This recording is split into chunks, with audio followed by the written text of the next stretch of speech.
PwC for this delightful conversation and our day this morning. Our sessions have all been very unique. We've had lightning round discussions from youth voices under the age of 30, transitioning from finance innovation to looking at the future workforce to how we think about social entrepreneurship. Now, this is kind of a different conversation. We are all chief sustainability officers at very different companies. And I don't know about those listening in online or in the audience, but have you ever had times where you talk to yourself? All the time. Have you ever had times where you've had internal debates happening in yourself as you think about the collide between where we're going in the economy, in the world, the negotiations happening here at COP? Like many of you, we often question, and it's almost an unsaid part of leadership. Would you all agree? Are you kind of? Yes. Yes. I lost my voice, so I'm going to whisper today. Okay, can everyone hear me? Great. Good deal. Well, in the thoughtful whisper, the whisper of wisdom. She whispered. There you go. And so I think that this has become an interesting dynamic as we think about this. So Allison, would want to turn it over to you as Chief Sustainability Officer at Baker Hughes. What has been the most interesting or pressing ESG question that your organization is facing, and how has that caused an internal debate for you? So we're a big Fortune 500 company, just like Cisco, and you're going to hang on my every word, I know. Okay, so we make technology that is going through the transition itself. We came out of oil and gas, and so that means a lot of pressure is on us to change our product mix.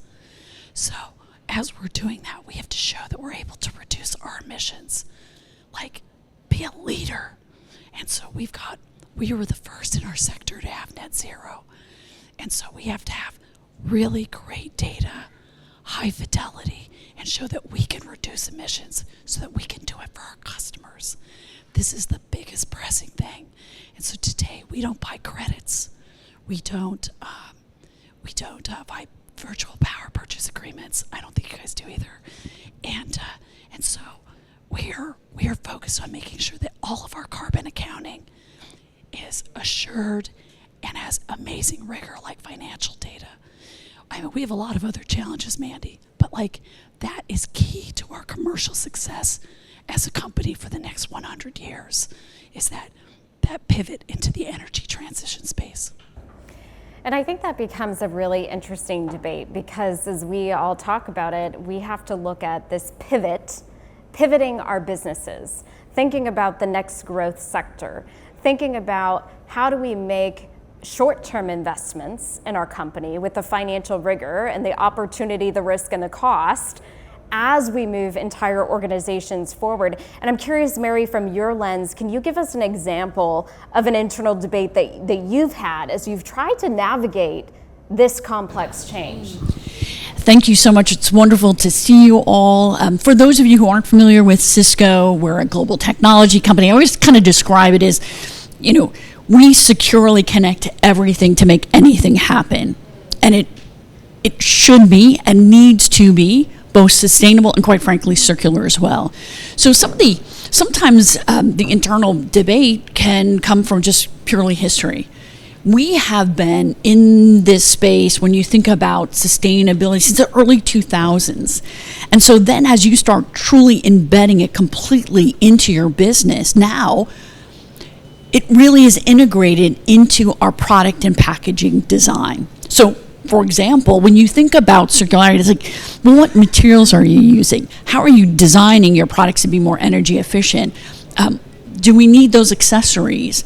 How are you going to package? And I think one of the interesting things will always be that kind of what's most sustainable and what is the cost. And that's one of the reasons why I think, as both consumers, public sector, private sector, the more that we can show and be often leaders in shifting and changing those dynamics, that signals the market and ultimately make it more economical for everyone to adopt. So I think there's always that, is there a trade-off? I think that debate around good for business, good for the world is over. But to me, the more we can underpin that with verifiable data, with auditable data, that also helps bring along all of our financial and legal colleagues as well. And it's been an interesting year because sometimes you wake up in the morning and you've got this internal debate happening because something happened in the news and someone decides to send you the article at 5 a.m. Has that happened to anybody else here? It's happened to all of us. And they're like, what are your thoughts and perspectives? And I often think about it's really interesting as we faced a global election year with 60 plus global elections, as we think about the movement that's happening for those in the US-based company. And I felt like last week towards the end of these global elections, my text string just blew up. And I thought to myself, what's really interesting is taking a step back and building on what both you said. If you're looking at the financial value of your company, like Baker Hughes, if you're looking at this is the progress forward based on investor and consumer demand, this shouldn't actually be an internal debate.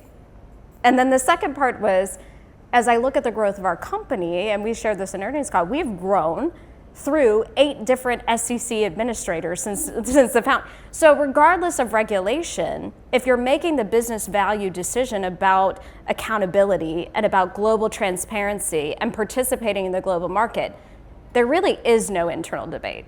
So I've started to respond to people with that. Like, there really is no more internal debate on this.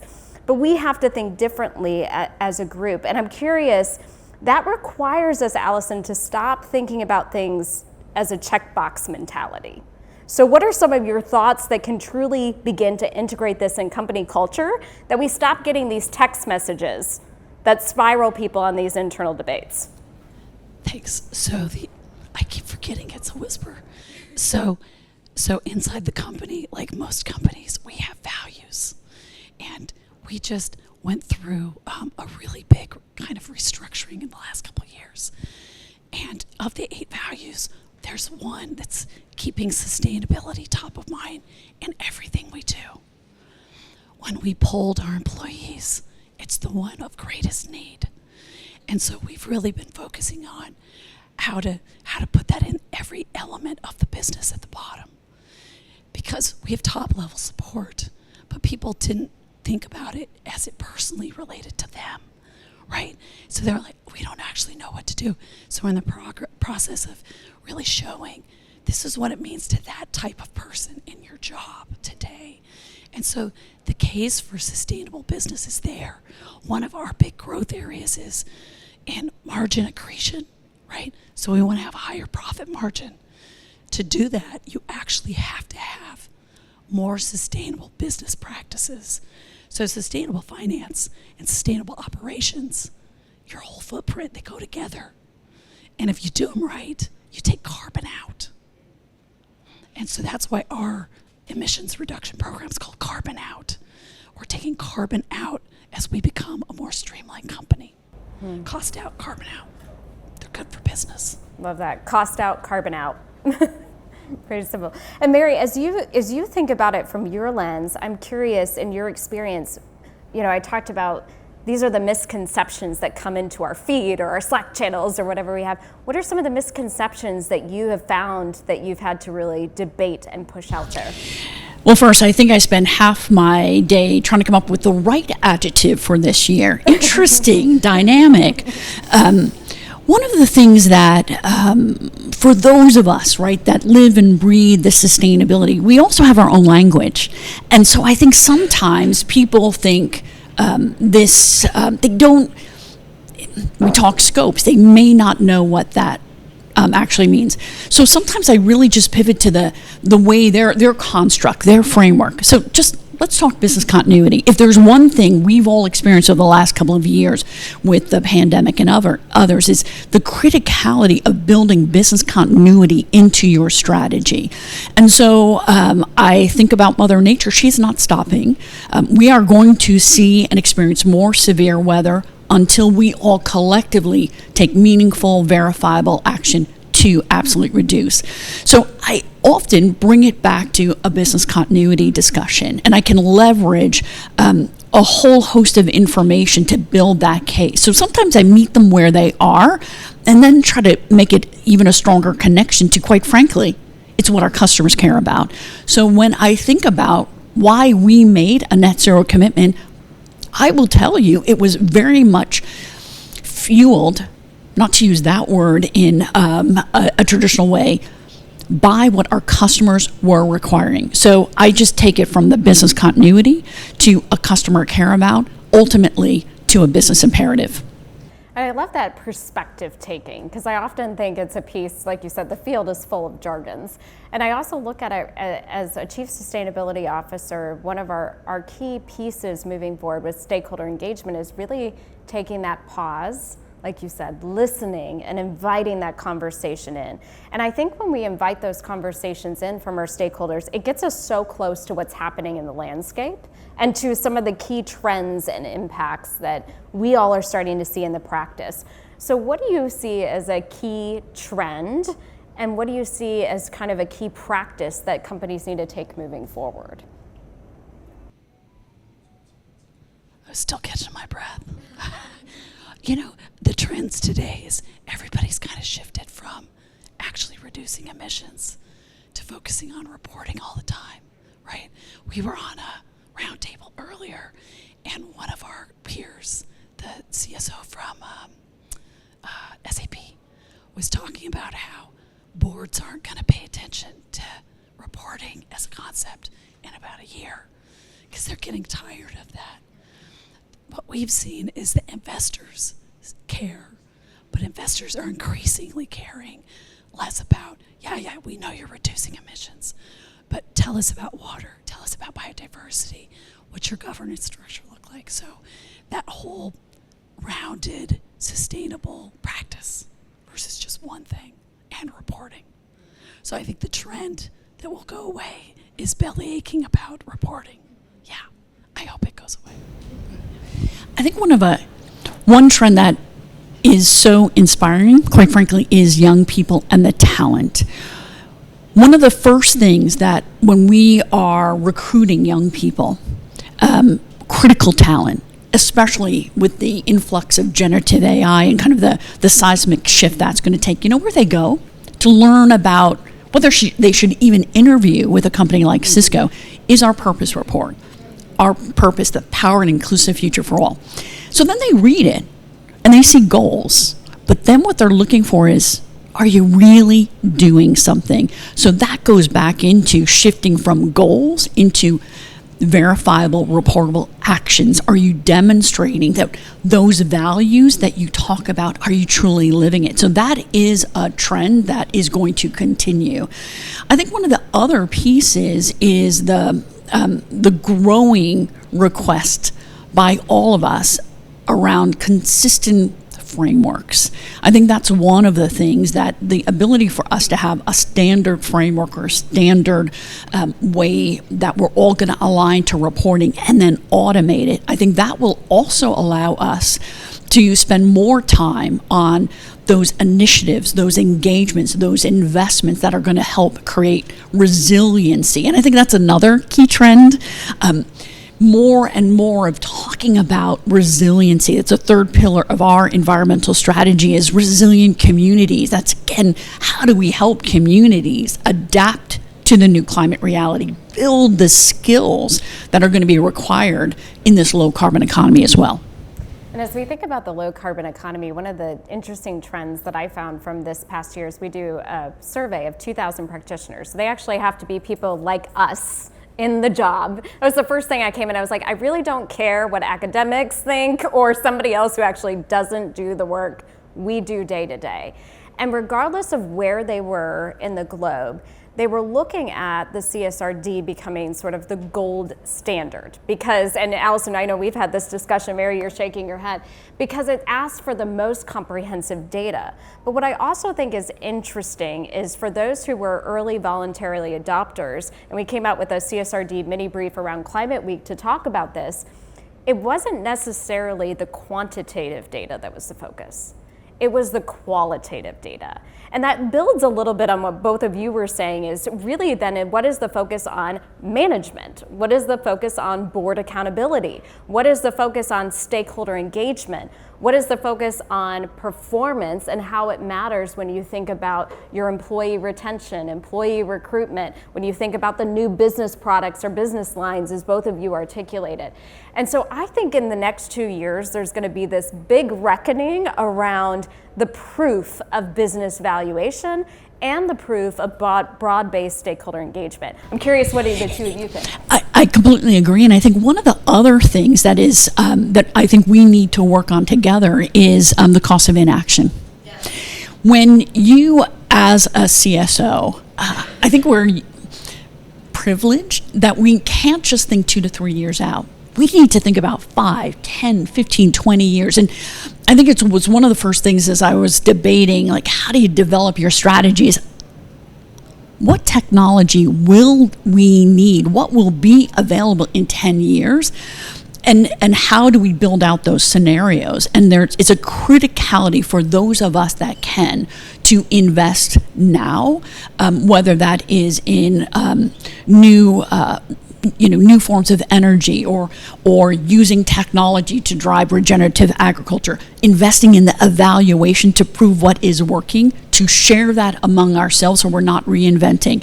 But I do think there is how do we translate that to our finance colleagues to help them understand that they invest now, it is actually going to be more effective and efficient for the business. As we close out, one of the interesting pieces that I reflected on getting ready for COP, because there's a lot of conversation at COP, then there's a lot of conversation during COP, and then as the world moves towards Davos in the beginning of the fiscal year, then there's more conversations that take place.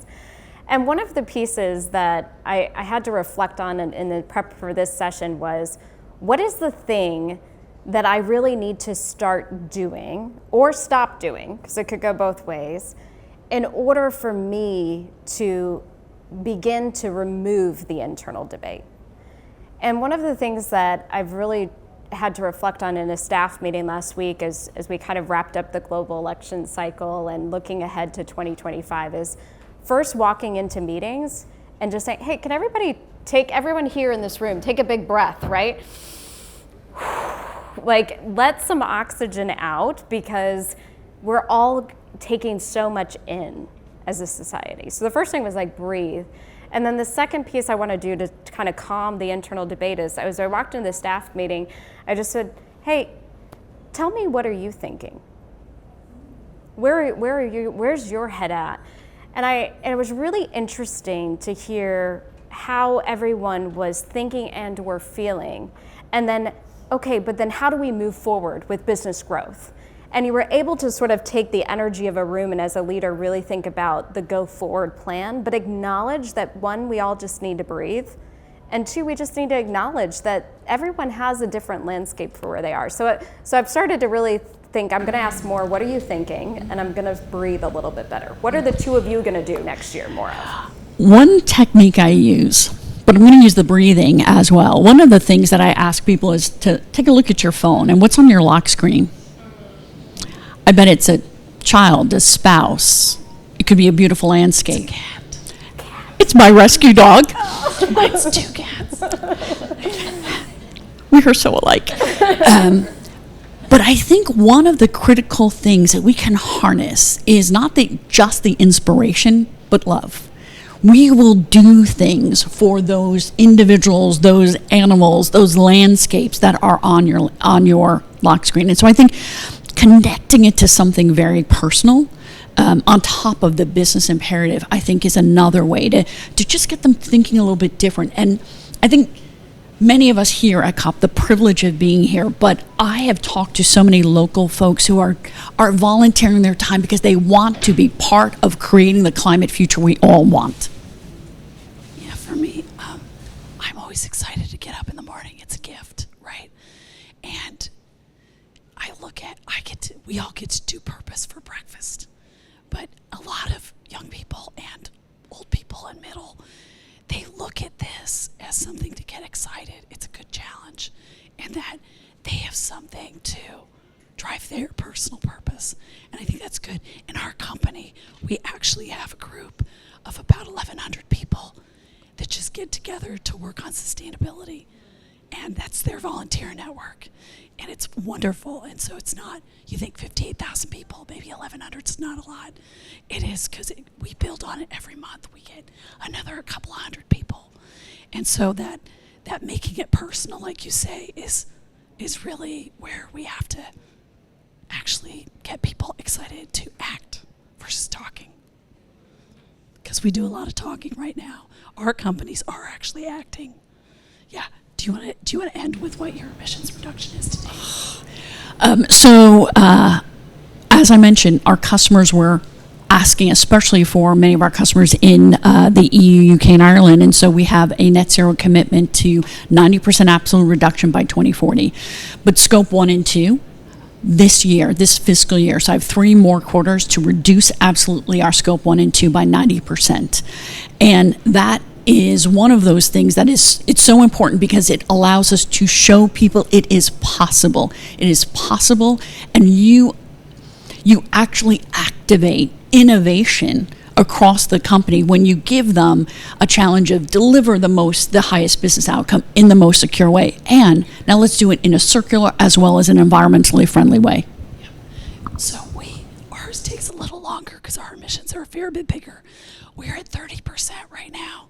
Over 4 years, we've reduced on an absolute basis with no credits. And so for us, I think we're at the furthest ahead in our sector, which it inspires me every day to be able to get up and do this. And a woman just walked in and out. She runs that program. I wish she'd stayed. Anyway, thank you, Mandy. Thank you both, and thank you for being vulnerable and honest about the internal debates that we have as leaders, and that we can all walk a little bit more confidently into the world as we think about action, what's on our lock screen, and maybe a little breath of curiosity. So thank you so much for a delightful conversation.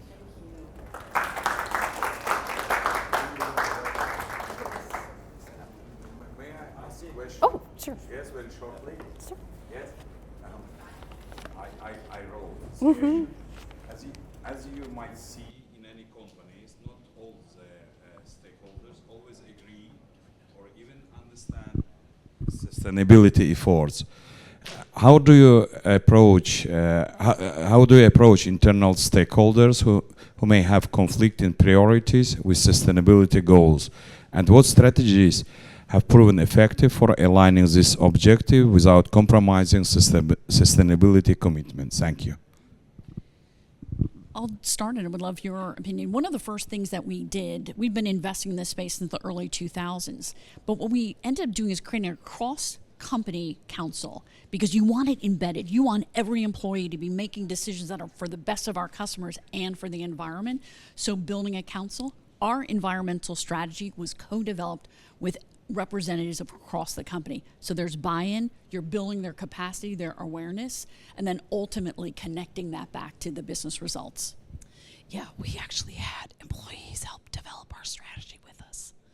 And so because they had skin in the game, they engaged with us on how we actually deliver the results. And then the other aspect is we do have it in our corporate performance scorecard for our investors. So it's two-pronged. It's like a carrot and a stick. Thank you. Good question. Thank you. Thank you.